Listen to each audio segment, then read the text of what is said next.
Hey artists, welcome back to the Artist's Guide to Business. I'm really excited to share today's conversation with you because we are talking to two incredible women who've been part of something truly special, a multi-generational pottery business that's been thriving for over 5 decades. Today I'm speaking with Merry and MerryCline from Pickenpaugh Pottery, a family business that's been creating beautiful handmade ceramics for 51 years. Based in Madison, Mississippi, with connections to Livingston, Montana, they've mastered the art of not just creating gorgeous pottery, but building lasting relationships with their customers and their community. What I love about their story is how they've adapted and evolved over the decades while staying true to their craft. From Merry's custom Santa pieces, inspired by individual clients' stories, like incorporating lace from a customer's mother's wedding veil, to MerryCline's delicate pottery flowers that brighten gardens across the nation, they've found ways to make their art deeply personal and meaningful. In our conversation, we dive into practical strategies for connecting with customers at markets, the importance of pricing your work appropriately, and how to balance creating what sells with making the art that really inspires you. They share honest insights about the realities of running an art business, including how to handle criticism, when to let a piece go even if it's not perfect, and why visiting a market before you participate can be a huge game changer. If you've ever wondered how to talk to potential customers without feeling pushy, or how to create a booth display that draws people in, this episode is packed with actionable advice from some really charming artists who have truly mastered the business side of their craft. And just a side note, Pickenpaugh Pottery was started by Merry, but the main potter who began it was Merry's husband, Robert Pickenpaugh. So you'll hear us talk about him.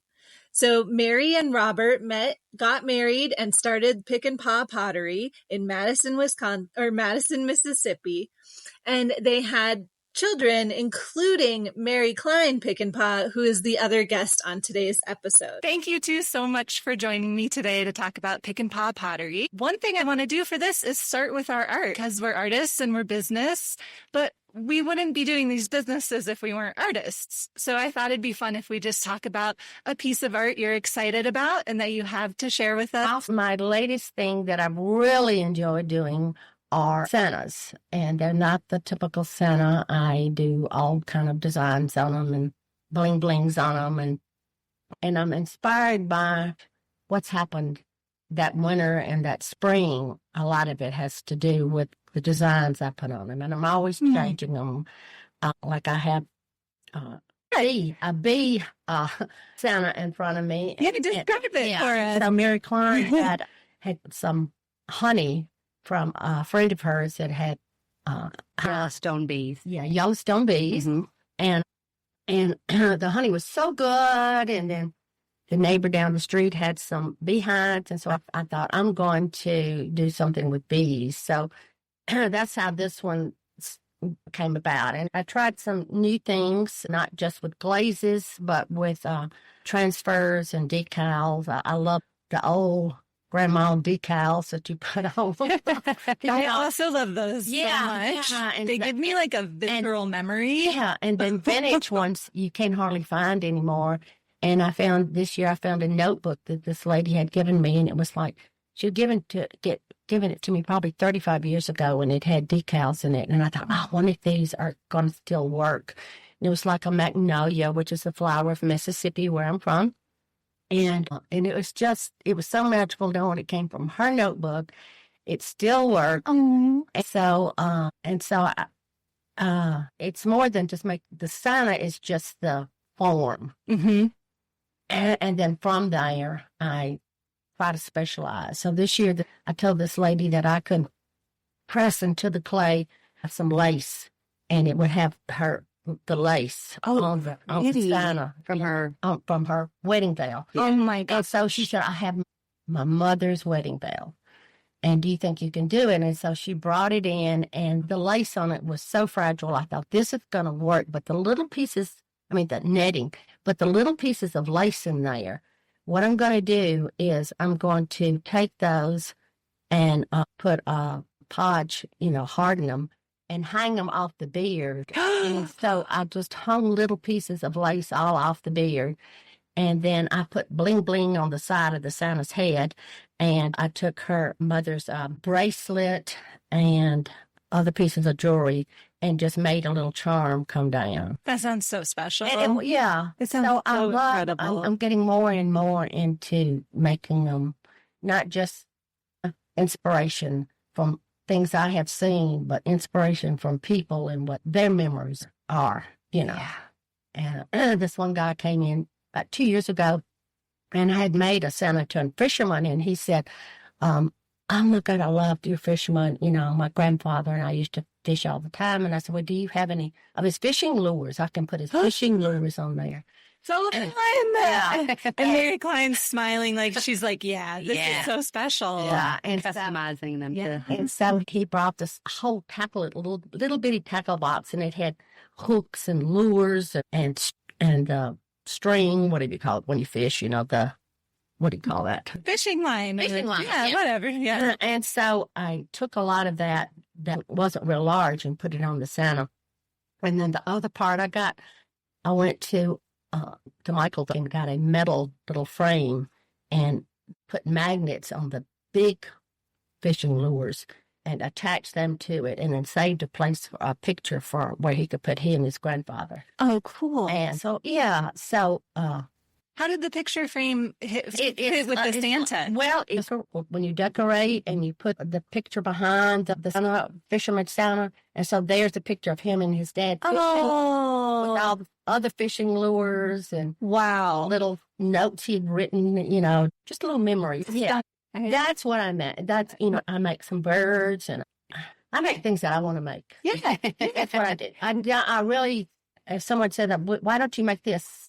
No. Hadn't made this a long time. Yeah. Well, I'll sit down and make it. I'll sit down and make it, and it doesn't come out. Right. It's not going to come out of the clay unless I'm inspired to do it. And you feel a connection to it. Yeah. Well, and what I love so much about it is you found a way, at least for now, until it changes, or if it does.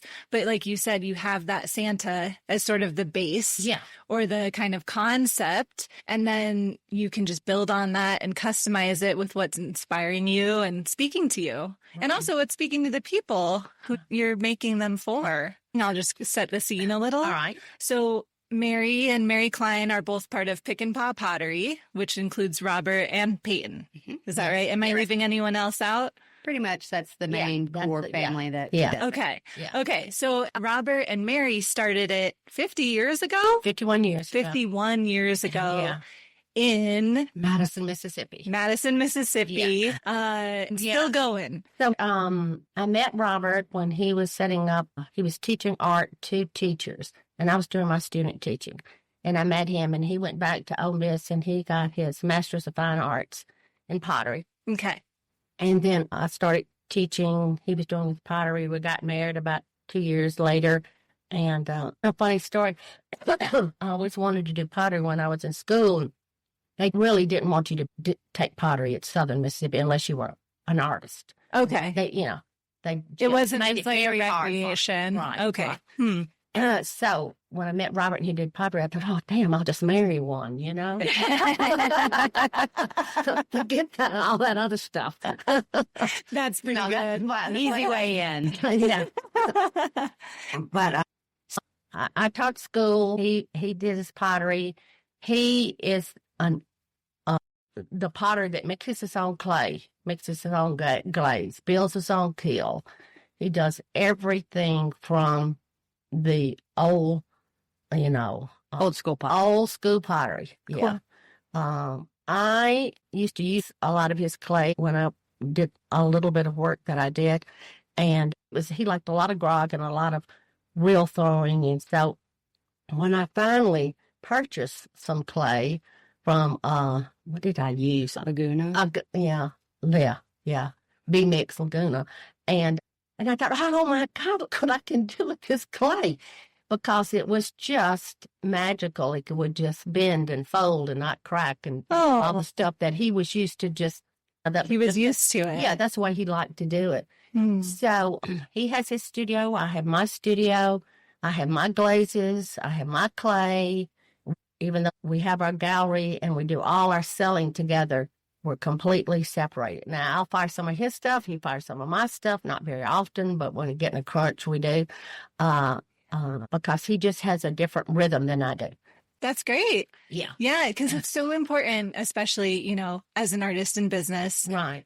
To find like, what is your process and how does your process fit with your inspiration, but also with your method, like with what's available to you. Right. Right? Because I know you mentioned too, like your process has changed now that you have more time because your children are adults now. Yeah. But when they were young, you probably had to have a different process. Right. I made mainly small things. I used to make pottery jewelry. I would make birds. I would make angels. I would make those things that you could start and finish and cover them up and, you know, and not worry about them.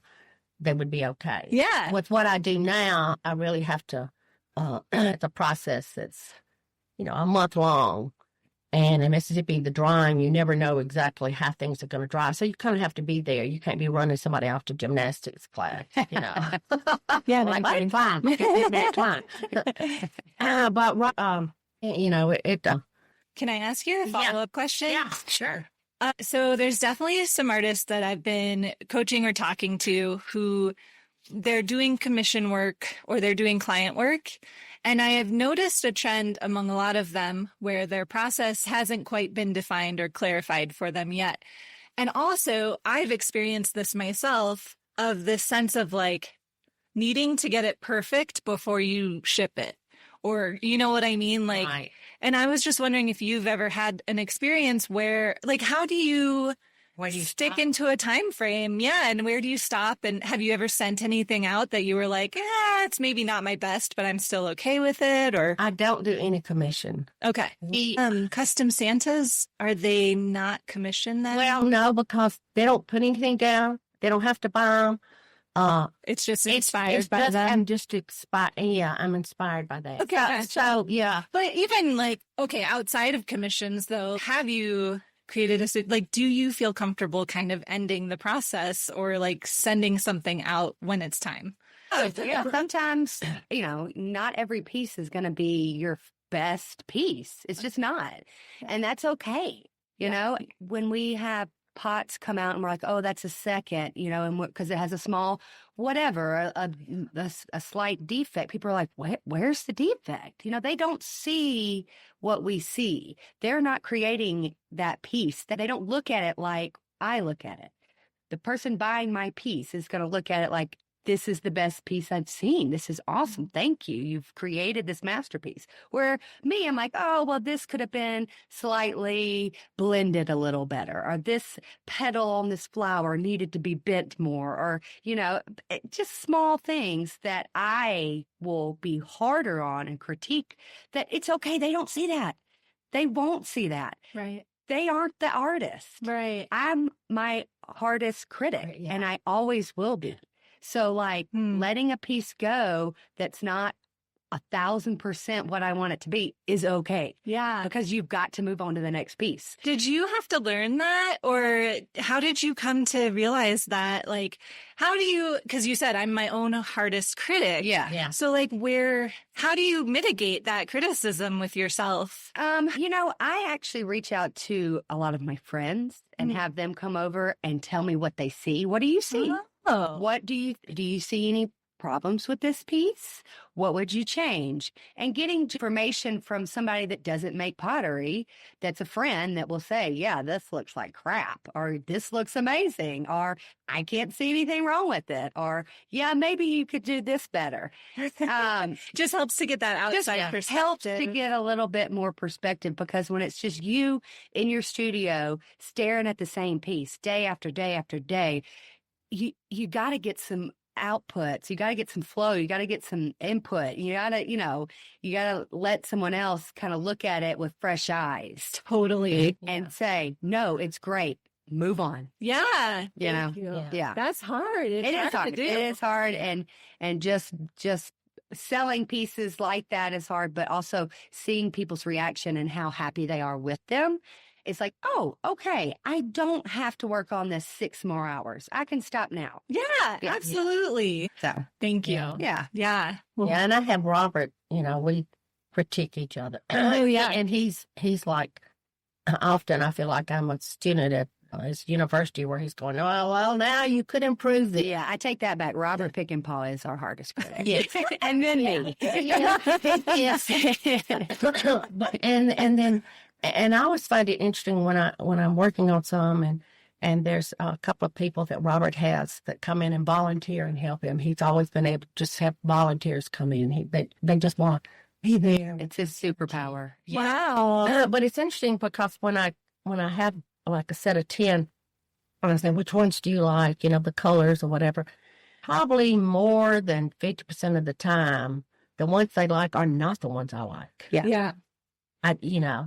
And so I have to remember to use colors that aren't my favorite colors. You're not selling to yourself. Yeah. Yeah. Oh, yeah. You're selling to a variety of people with varieties of, wants and desires and color schemes and their inspirations. And so making something that you think is not the prettiest might be the prettiest to someone else. The first one that sells. I go, golly, that one sells first. I know. The ugliest one always sells first. Yeah.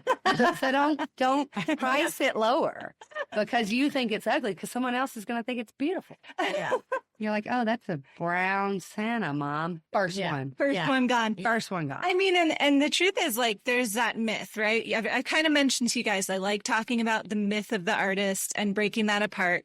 And I feel like one of the most harmful myths that we have right now is that the true artist is this like lone island, like a lone genius who isn't influenced by anyone else and isn't making work in case or like for someone else to purchase or for someone else to consume. But an artist is a human, right? Mm-hmm. And that's kind of what you guys are talking about. Yeah. And, Mom says that she makes what she wants to make. And yes, I agree with that. And that works for her, but me, I am also on a different level in life. Yeah. I'm on a different level in life. I still have a mortgage. I still have bills to pay. So yes, I would love to just make all these tile pieces that are inspirational with herons and birds and egrets. But realistically, I have to make that $20 item and I have to make hundreds of them. And that's okay too. Right. Because when I'm doing that, I also set aside the time to make those things that I want to make. Wow. In my weekly work week, I say, okay, these 3 days, I'm going to crunch out that beautiful art that is, the $20, the $40, the $60 items that are the selling. That's the price point, 20, 40, 60, 100. Then you can go up from there. And then I'm going to set aside a day and a half to do those big pieces, those $1,000, those $2,000 pieces that are, going to be abstract and take time and multi-layers of things that I'm inspired by nature, by Yellowstone, by flowers, so finding that balance between those two is important and having inspiration from other people is important. So I'm not in this vacuum. Yeah. You can go on so many sites, Pinterest and Instagram and all that. And you get inspiration from all those things that you see. Yeah. You can't not be inspired by them and you're going to be influenced by them. And you just take that idea and turn it into your own. Yeah. And that's okay too. Yeah, absolutely. You don't have to be this lone wolf out there creating masterpieces for just yourself and hoping somebody's going to buy a $10,000 piece. But that's not going to work. That's not going to pay the mortgage. It's not. That is... unless it's your model and you are set up, unless you have a quote unquote made it. Yes, that makes me happy for that person. But on a realistic, everyday artist level, that's not reality. Exactly. Reality is balancing what sells and what you want to make. Love that. I love that lesson. Yeah. And you're nodding your head, Mary, like you see that too. Oh, yeah. Yeah. I mean, especially when we started, Robert made a lot of small bowls and, small things. And then he would have larger pieces that he made also. But his pottery's been for the common everyday person to come in. And he's definitely strives for perfection. Mm-hmm. And that's why I it's a love-hate relationship when he comes down and looks at my stuff, to tell me what he likes and what he doesn't. And I usually start off, okay, now you can tell me one thing you like and then you tell me something you don't like, but you've got to do both. Don't just give me the critique on how I can improve. Start with a good thing. And I think that's important for every artist to have someone else to, like MerryCline was saying, someone else to look at it. And someone they trust who kind of also has some experience can be really helpful. Yeah. And thank goodness we can communicate back and forth with each other through video to look at. Oh, Mama, that really looks good. Or, I don't know about that. Oh, that's really cool. Yeah. FaceTime is always good. So we're always laughed. I'm like, what do you think? And okay. So let's talk about MerryCline. Will you share your art really quick? Oh, absolutely. Today I brought in a Valentine's rose that's made out of pottery. Pickenpaugh Pottery creates a lot of flower items that are garden art that go on metal stakes and are made to go inside, outside, potted plants, vases, anywhere you want to stick a flower is where it's made to be. Each one is individually handmade, hand glazed. So today I brought in my next batch of flowers I'll be making is the rose. And they have little leaves that come off of them. Each petal is stamped out with the cookie cutter, then rolled out to a thin tip so that the rose petal itself is very thin on the end. And then basically those petals are spiraled together in a circle until they create a rose form. Then I add the leaves and the back and go from there. This is the item I'll be working on starting next week. So I need to be inspired by it. So I figured that's the item I should bring today. I just love both of them. I love the colors that you guys have. Like the Valentine's rose is that really nice pink. Yep. But it's not like a bright pink. It's like a more like carnation or like a baby pink. Yeah, and we do them in all different colors. All roses come in all different colors. So we do them red, yellow, purple. I love whatever. it. Yeah. And even though it's ceramic, it looks so soft. Yeah. And the Santa has like these really cool graphic lines to him too. Yeah. So it's just really cool how you guys have used ceramic in such a unique way. Yeah. Now, when we first started I know you mentioned earlier about advertisement, how do you... I'd love to hear about how you've, it has really changed. And for artists, for an artist nowadays, it's challenging, I would say, because of so much media. You look everywhere and see everything on... It's on the internet, on Etsy. Yeah. And there's so many things, that it is challenging. It can be like, how do I not get lost in the noise of it all? And definitely there's like a few things I like to kind of focus on with that. And a large part of it is, talking directly to the people who like your work. Right. Talking and figuring out what your messaging is to those people specifically. You don't need 100,000 people to know who you are. Right. You know what I mean? Those that are interested in you. Yeah, you need 1,000 people who are really excited about what you do, and you need them to come back. So you need to take really good care of them. And that has always been our secret. We didn't have social media, but we would have the newspaper come by, and we did very little advertisement. We found that putting money into advertising never really paid off in the 70s and 80s for the artist. It was word of mouth, a good community. Mayor of our little town supported our art. Mayor Mary, she just embraces Pickenpaugh. We're the oldest business in Madison. Wow. So Robert was the grand marshal of the Christmas parade. And I think that like a lot of our marketing kind of is also going to new shows. Right. Even knowing you're not going to come back with thousands of dollars, how many people saw your art?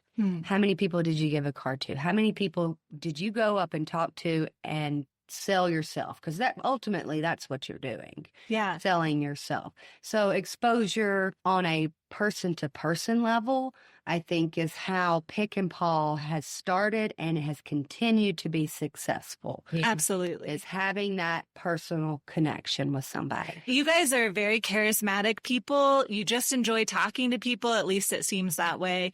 You're very inviting. You're, these beautiful Southern women with the charm, right?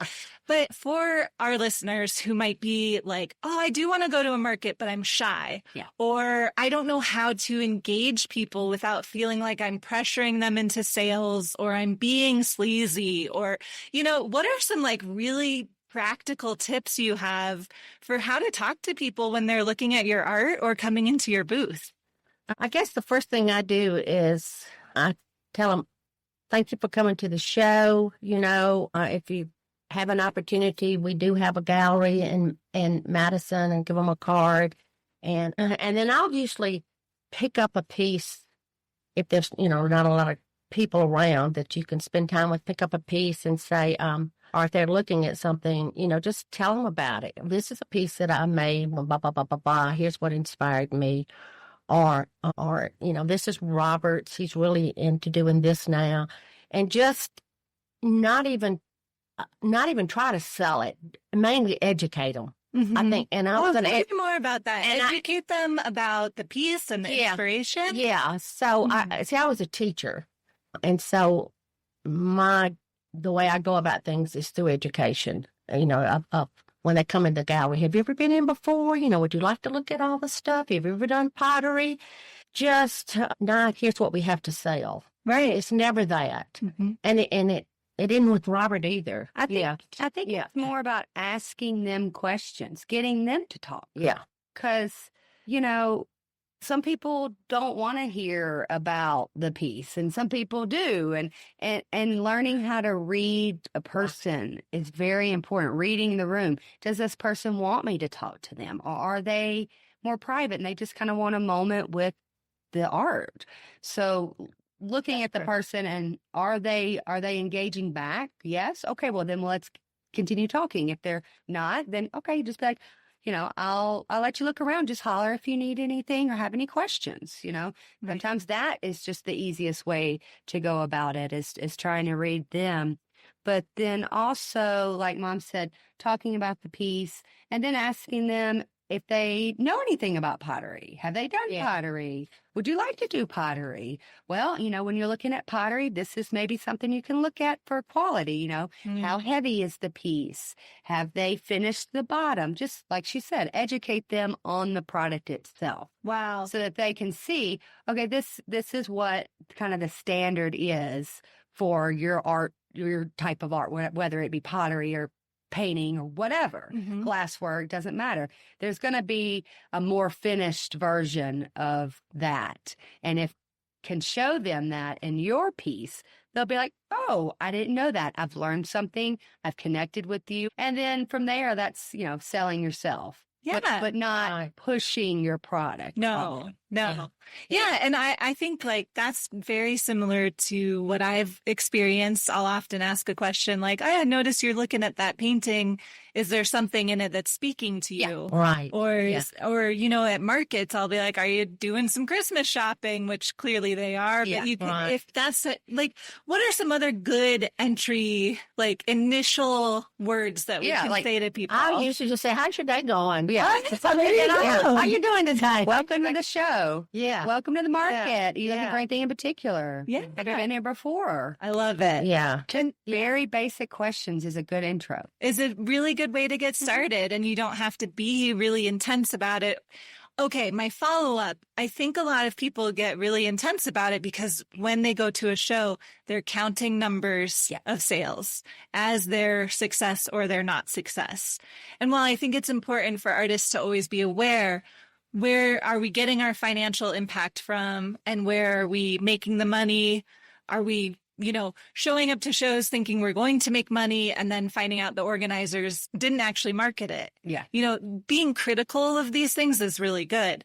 But I also think especially with markets, there's maybe some other parameters of success. Yeah. And you mentioned it. So I'd like to hear, like, how do you consider a market successful? And at this point, you guys have been going to markets for a long time, and you have some really established ones, which is so cool. But MerryCline, like, when you started at the Livingston Farmers Market, which is much smaller than everything else you guys do, what did you consider successful for those markets? So, first of all, how many people are coming into your booth? Are they walking past, or are they engaged to come in? How inviting your booth is the number one thing you need to focus on. Yeah. If you're not getting them in your booth, you're not selling anything. Wow. Yeah. So your display is number one. Don't have it to where people are bumping into things. Have it open, have it inviting, having greenery, investing in, some greenery, some flowers, some whatever that accents what you're selling. For us, it's more like plants and things like that, since we're selling a lot of pottery flowers, but something that's inviting. Like my last show I went to was the Bozeman May Fair, and so many people came in and said, wow, it's like a fairy garden in here. And that drew people in. And then from there, they started seeing the things that I placed in specific areas, for as they walk in, they're going to see. Wow. So getting the people into your booth is my number one way to see, am I displaying it correctly? And then from there, another way to judge if it's successful is, after the show, are people reaching out to you? Because a lot of people have to think about things. So they'll go to a market, and I give a card to every single person that comes in there. I don't care how much that costs. There's a card. There's my number. There's a way to get in touch with me. If they can't remember your name, they're never going to find you again. So handing out cards is very important to me. A lot of people have gone digital, and that's good too. But for a lot of people, that's not how they're going to reconnect with you. So actual physical card. And then getting, like the Bozeman May Fair show that I said I went to, a lot of people reached out to me after the show for sales. So that's that whole marketing. I'm marketing myself. I may not have made a sale with that person that day, but I'm in the back of their mind now. They have seen me. They've seen my product. They've seen something I can offer them, and they're going to have to think about it. So even counting the sales afterwards that you've gotten from that market, technically are that market. Yeah. So that is another way to you're crunching numbers, but those numbers may come after the market. And that's okay too, because that's a sale. Yeah, absolutely. From the market. Yeah. The other piece of what you just said that I really like talking about too is respecting the sales cycle. Yeah. Respect that your client or your customer might need additional time to make that decision, and find a way for them to reach out to you or you to reach out to them, so you can follow up and let that natural decision-making progress or process happen. Yeah. Right? Absolutely. When they reach out to you, do they text you or do they call you or whichever. I mean, I have my phone number and my email address on there. So I get, and I mean, then they find me on Facebook, or, there's a multiple ways that they all contact me, which is also a problem, because keeping it all straight is tough for me, because I'm not great with the computer. I'm not great with the phone. I'm not great with social media. Oh, you are great. I try. I try really hard, but then I fall off, and then I'm radio silence when I'm making stuff, which isn't the best, but we're doing the best we can. It's okay. Yeah. We could have talked about that, but we are starting to get towards the end of our interview, and I don't want to hold you guys past it. Yeah. I want to say the thing about social media, how it's changed from word of mouth. So now when MerryCline posts things, I have people that come in and say, my wife gave me this, showed me this on my phone. I want this flower. Like, okay, where did MerryCline post, That's great. And so, you have to educate them that, okay, that flower may not still be here, but look, this one's, it's very pretty. And we always say, if this is not what she wants, she can bring it back. Oh, that's very, nice. It's never customer first. Yeah. Customer first. Yeah. That's right. And we very rarely have things brought back. I can't imagine. Yeah. Your flowers are so pretty. Yeah. I can't imagine. Like, I wanted to. I mean, there's always that one. Yeah. And you just have to roll with it. Yeah, roll with it. But people come in the studio now and especially at Christmas time, there's several people that come in and go, this is just where I start my Christmas holiday. Yeah. You know, it's special. it's nice to have, even if it's a small little place, even if it's your home where they come in and look at your stuff. This is where I start. Wow. Because of the energy that you have, for the love you have for the people, for the art, for your community, you know. Absolutely. All that, as far as an artist, is all intertwined.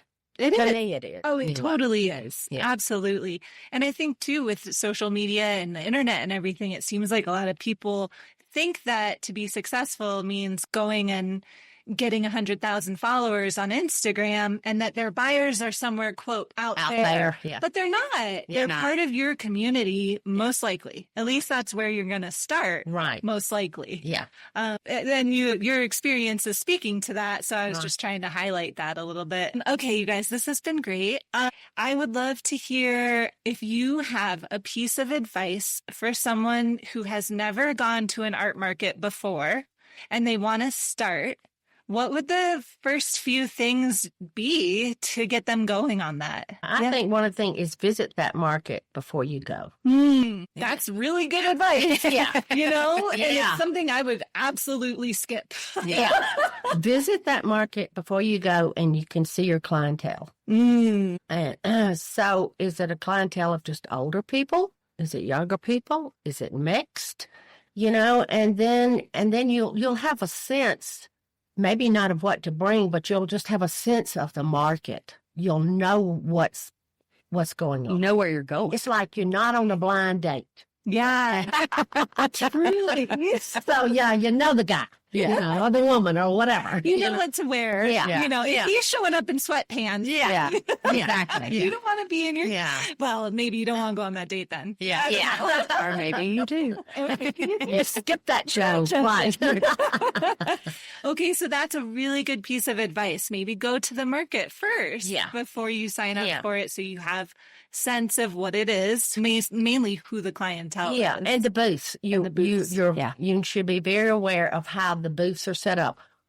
If you're the only one without a tent, people are probably going to just walk right by you because they're not even going to see you, you know, and just see, you know, at the best you can where you would be located, what your display is going to be. You don't want to get there and not have any idea of what the atmosphere is. So Absolutely. that's the one. That's such a great piece of advice. Yeah. Thank you, Mary. Yeah. I think, I'll probably have a couple in there, but the first one I would give is your fellow artists are going to be full of information. So asking them what shows they go to. What shows are good for them? Why are they good for them? Are they good because they have a lot of little things and they sell a lot of little things? Well, if you have giant $10,000 pieces, that's probably not the show for you. Mm-hmm. So getting information from your fellow artists is where I would start, and seeing what shows they go to year after year and what are they selling year after year. And then from there, like Mom said, try to visit that show if you can. If you can't, that's okay. If it's in Utah, you can't make an extra visit to Utah if you live in Mississippi. You know, I understand that. Being prepared for a little bit of the unknown is important. Bring those shims to shim up your table if you're put in a hole. Bring those weights. That sounds personal. If you're if you're outside and all of a sudden it's windy and you don't know it's going to be windy, be prepared for the unknown. Have bungees, have C-clamps, have all this stuff, because all that's going to hold your booth together. Mm-hmm. And then also looking at your other artist's booth. Walk around. What do you like about their booth? Why are people going into their booth and not coming into yours? Mm-hmm. What is successful with other people will probably work for you as well in that show. I love the way you just said that in a bigger way too, of like what you see other people doing that you are attracted to, not repulsed by, but you like, and is working for them. It will work for you too. And go and ask those artists, how did you get this display? Did you make it? Did you buy it? What was your inspiration? You know, do you have any suggestions on mine? Like, ask the questions to everybody. Don't be afraid. They may say your booth looks like crap. Okay, well, why? Why do you say it looks like crap? It's okay. You're still learning. You know, 51 years later, we're still learning. We're still evolving. We're still changing. Wow. And that's going to be forever, because that's the world we live in, is the ever-changing, evolving. And the reason that Pickenpaugh Pottery has made it is because we've changed with it. Right. We haven't just made bowls and plates and mugs for the 51 years. We're making Santas. We're making fish. We're making all kinds of stuff. Flowers, you know, we're rolling with the punches. All right, this isn't selling now. Let's scrap it. What can we make to replace it? Love that. I love it. Yeah. And you know, that learner mindset is so, like, artists have it when it comes to their skill, right? Yeah. Like, to their painting, to their ceramic. You're willing to get in the studio and make bad art. Yeah. But when it comes to business, we're so terrified of making mistakes. Yeah. I would die asking people to tell me what's wrong with my booth. But now I've gotten to a place where I understand how important it is. Yeah. It's like, that used to cause, I mean, even like now I'm feeling like, oh my gosh, that would give me so much anxiety. But I've worked hard to learn how to take that, not as a personal, like, oh, I'm wrong, or like I'm a failure somehow, or I'm flawed, and to take it as feedback that is really helpful. And sometimes you implement, and sometimes you're like, that wasn't quite right. You don't know what you don't know. Exactly. And until you ask, you will remain unknown on that information. I love it. So asking questions is very important, even if they're hard questions, even if you don't like the answers to them. Take it home. Try not to take it personal. Learn from it. Apply for your next market. Yeah. And if you have to cry for 5 minutes. That's right. That's it. Then get over it. That's my mom. Then move on. Okay. Your 3 minutes is up. Yeah. Now it's back to it. Now back to it. One thing I want to say is don't undersell your work. Okay. Tell me more about Don't have that. the prices too low. Okay. Your pottery, your painting, your photographs, it's not coming from China. Don't put China, Prices on them. Don't put China prices on them. When I go into a gallery or I go into a place and I see two pieces, and I know I'm typical when it comes to this, and I see two pieces and this one's more, I think, oh, shoot, the artist liked this one better. I'm going to pay the extra for this one. Mm-hmm. Because, look, she priced it $20 more.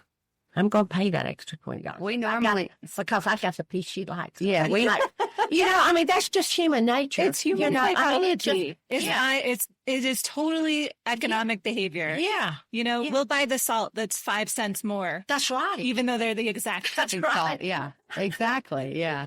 Because those people that shop at Dollar Tree that don't want to pay, they're usually not coming to the art shows. Okay. Yeah. And also, don't you value something more when you pay a little bit extra for it? You're like, this is special. Yeah. Whereas if you got it for $7 at the dollar store, if it falls and breaks or if you lose it, you're like, whatever. Yeah. Yeah. And don't be discouraged if people come in your booth and be like, oh, wow, that's expensive. It's okay. Yeah. They might not just be the person for you. Right. There's an artist for everybody, and you're not going to be that artist for everybody. That's right. So, don't let one person come into your booth or your shop or your studio saying that it's expensive. Change what you feel the value of your art is worth. Yeah. Yeah. That's the kind of feedback you don't have to listen to. You don't have to listen to all the stuff people are going to tell you. Yeah, because when it comes to consumers, they just say the wildest stuff. Yeah. They'll come in and say you should start sculpting cats. And I'm like, I'm sure that there is a market, but I'm just not into sculpting cats. But thank you for your opinion on what I should make. I love As I get older, sometimes I probably say too much, but someone came in the gallery during the holidays or whatever, and they said, oh, you've gone up on prices. An older person, you've gone up on prices so much. And I said, yeah, and that loaf of bread doesn't cost what it used to. That's right. So, especially with the older people, you have to remind them that this art, they're paying everything that's costing more. Yeah, you used to get this piece of Pickenpaugh Pottery bowl for $15, and that's $45. Yeah. Guess what? It's 51 years later. That's right. Yeah. We still have to eat bread. And they go, oh, yeah. I said, when was the last time you went out to eat and you spent $150 on one meal? Mm-hmm. Look at this bowl. You're going to be able to serve in it. Yes. For the rest of your life. Yeah. And that's the truth, right? Right. So you have to Help them see the value, because they're thinking China made prices that they could get from Walmart. And if you can split that apart and say, that's not what you're getting. Not what you're getting. And that's one of the things when we're saying, like, how to start communicating with people coming into your booth. Like, how do you open that conversation? Talking about your product and showing them the finishing, details on it is another way to show them that's why it's this price instead of the $20. That's why that's that education. That's that education that you were talking about. You educate them on why it's $350 and not $150. Yeah, people say, how long did it take you to make that? Oh, yeah, what's your answer? Yeah, well, I say, well, it's a process. And I usually don't work on just one. I'm usually working on 10 or 5 at a time. And it takes about a month and a half. There you go. Perfect. So I never, because you can't, and with anything, with the paint. Listen, walk away, you could cook dinner and, go camping and whatever. Then I come back and finish it. What do you mean? You can't charge art by the hour, because I've had pieces that I've done really poorly. Those take a lot more time. Right. And then I've had pieces that come out perfectly and they're magic, and they took way less time than anything else because everything worked out perfectly. Yeah. What am I going to do? Charge less for that one? No.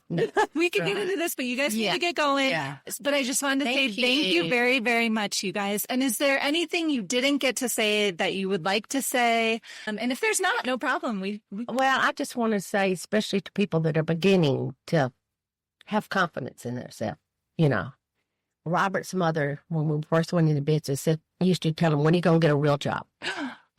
Crazy. You're 51 years later. When are you going to get a real job? And it will come. It will come. It may come real quick. It may come slow, but enjoy what you're doing. Just enjoy what you're doing in life. I love that. So thank you for that. I think that's a really good reminder, because Yeah. that's mostly what is said to Yeah. artists, Yeah. isn't it? And you guys are proof. You're a multi-generational artist business. I know. Just It's killing amazing. it. Rocking it. I know. Outlasting every other business. I know, right? Whoever thought 2 of my 3 daughters would be potters, and the other one doesn't do pottery, but she just an entrepreneur that loves it and appreciates it. I love that. So. Any last words, MerryCline? Yes. Well, thank you for having us. It has been a pleasure to be here and speak with you, and hopefully inspire some future artists, some current artists, some artists that maybe are struggling, or some artists that are thriving, to keep going. And, we have been in business for 51 years, but not every year was success. This year, it was very great and successful, but sometimes it's tough, and that's okay. It's okay to struggle and be like, God, what am I doing? Why am I making this? Just keep going. Keep getting inspired. Keep making the things that you want to make and the things that sell. Balance that out. And explore your craft, your art. You'll use different things that, you think, oh, this isn't going to work. Well, maybe it will. Give it a try, and be okay with those hard years, because they add up to good years. Absolutely. 51 years. Robert Pickenpaugh was a starving artist for a minute before we really got rolling. Yeah. And School. and we had lulls, and they made it work. And making it work is also successful artist, being able to be your own, what's the word I'm looking for? Be your own boss is hard. Close down when you want to. Yeah, it's hard. Inspired to come back. It's hard, but also it's worth it. So just keep going, keep trying. Ask the hard questions to your peers and take what they have to say, not personal, and go from there. Awesome. Yeah. Thank Well, you. thank you. Thank you guys Thanks, so Kay. much. Okay, artists, I hope that you found that to be as inspiring of a conversation with MerryCline and Merry Pickenpaugh from Pickenpaugh Pottery. I hope you're walking away from this episode with practical strategies you can implement, whether that's visiting a market before you sign up, asking fellow artists for honest feedback about your booth setup or your products, or simply starting conversations with customers by saying, "Hey, how's your day going?" A few key takeaways that I'd like to highlight. First, don't undervalue your work. As Merry said, you're not selling mass-produced items. You're offering handcrafted art that took time, skill, and passion to create. Second, remember that you're not trying to be the artist for everyone, and that's perfectly okay. Focus on connecting with the people who genuinely appreciate what you do. And finally, I love MerryCline's reminder that success isn't just about the good years. It's about persisting through the challenging ones too. 51 years in business doesn't happen without some tough seasons, but their commitment to their craft and their community has created something truly lasting. If you found this episode helpful, please share it with another artist who might benefit from hearing Merry and MerryCline's wisdom. And if you haven't already, make sure to subscribe so you don't miss future episodes where we continue exploring how to build sustainable, thriving art businesses. You can find more resources for artists at www.theartistsguidetobusiness.com and check the show notes for a link to Pickenpaugh Pottery.